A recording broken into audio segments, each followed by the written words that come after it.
पता है एक सही डिसीजन लेना किसे कहते हैं? मैं आपको एक एग्जांपल देता हूँ। एक पर्सन ए है जो काफ़ी ज़्यादा रिसर्च करता है एक बिज़नेस के ऊपर, उसके अपसाइड और डाउनसाइड दोनों देखता है। फिर जाके वो बिज़नेस स्टार्ट करता है और वो बिज़नेस फेल हो जाता है कुछ अलग रीज़न्स की वजह से, जैसे कि इकोनॉमी क्रैश हो गया। और दूसरी तरफ एक पर्सन बी है जो रैंडमली, जिसे एक वीडियो मिलता है इंस्टाग्राम पे, उसमें लिखा होता है कि मीम कॉइन में इन्वेस्ट करो और अमीर बन जाओ। और वो रैंडमली इन्वेस्ट कर देता है अपना सारा पैसा, और कमाल की बात ये है कि वो सच में अमीर हो जाता है। तो अब मैं आपसे पूछूँगा कि यहाँ पे सही डिसीज़न कौन लिया? पर्सन ए या फिर पर्सन बी? जो सही डिसीज़न लिया यहाँ पे वो था पर्सन ए। वो इसलिए क्योंकि उसने पहले से रिसर्च किया था, उसने तुक्के में कुछ भी नहीं किया। उसने सब कुछ देख के समझ के अपना बिज़नेस स्टार्ट किया। अब वो बिज़नेस डूब गया वो अलग बात है। पर यही बात है कि जो भी आप डिसीज़न लेते हो या फिर जो भी आप सही डिसीज़न लेते हो, वो ज़रूरी नहीं कि हर बार सही होगा। और जो भी आप गलत डिसीज़न लेते हो, वो कभी-कभी सही भी हो सकता है। जैसे इमेजिन करो एक पोकर प्लेयर है। वो एक प्रोफ़ेशनल पोकर प्लेयर है, कोई ऐसा लोकल जुआरी नहीं, ठीक है?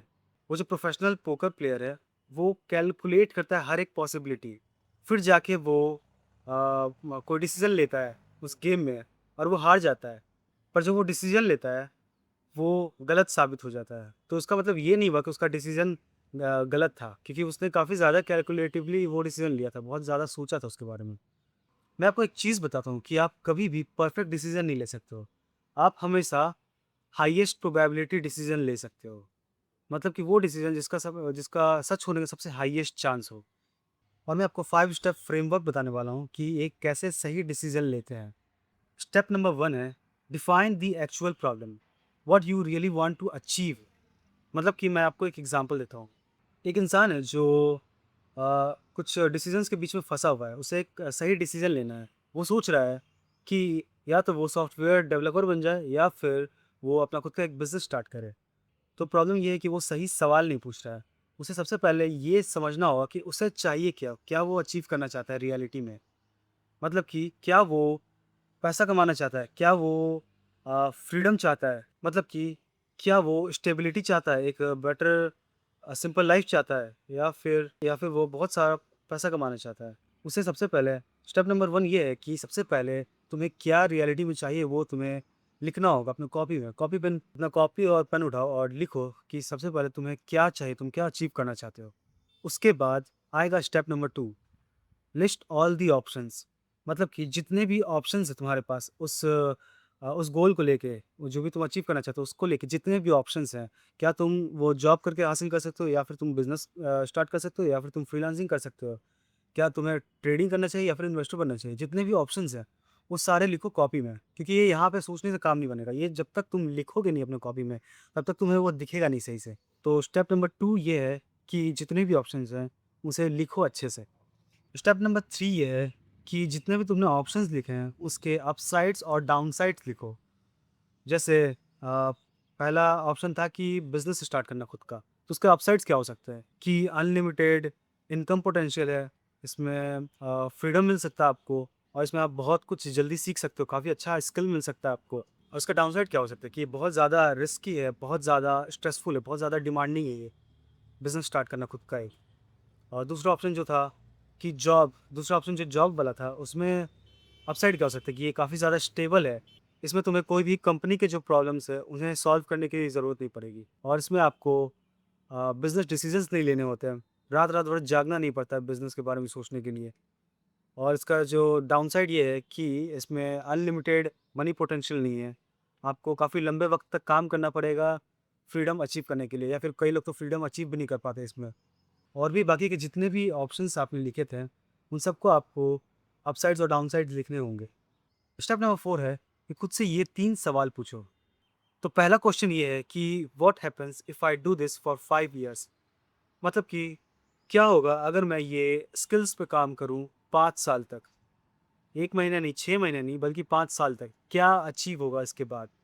अगर मैं एडिटिंग सीख रहा हूँ, 5 साल बाद तुम अपने आप को कहाँ पाओ, ये सोचो। दूसरा सवाल ये है कि what is the worst realistic outcomes, not imaginary. Realistic मतलब कि जो पॉसिबल है। जैसे कि आप इमेजिन करो कि आप यूट्यूब चैनल स्टार्ट करते हो और आप ये सोच रहे हो कि क्या होगा अगर लोग हँसेंगे मेरे पे, जो कि ये है इमेजिनरी आउटकम, क्योंकि लोग हँसते नहीं हैं। लोग या तो देखेंगे ही नहीं या फिर देखने के बाद भूल जाएँगे। उनके पास इतना टाइम नहीं है कि आपको आप पे हँसें। तो ये हो गया रियलिस्टिक आउटकम्स। क्वेश्चन नंबर 3 ये है, can I recover from this? ये बहुत ही ज़्यादा इम्पोर्टेंट क्वेश्चन है। इसमें आपको ये सवाल पूछना होगा, क्या ये जो भी मैं डिसीज़न ले रहा हूँ, जो भी मैं कर रहा हूँ, ये रिकवरेबल है या फिर नहीं? क्या इसके बाद अगर ये फ़ेल हो जाता है, तो इसके बाद मैं वापस कुछ नया स्टार्ट कर सकता हूँ कि नहीं?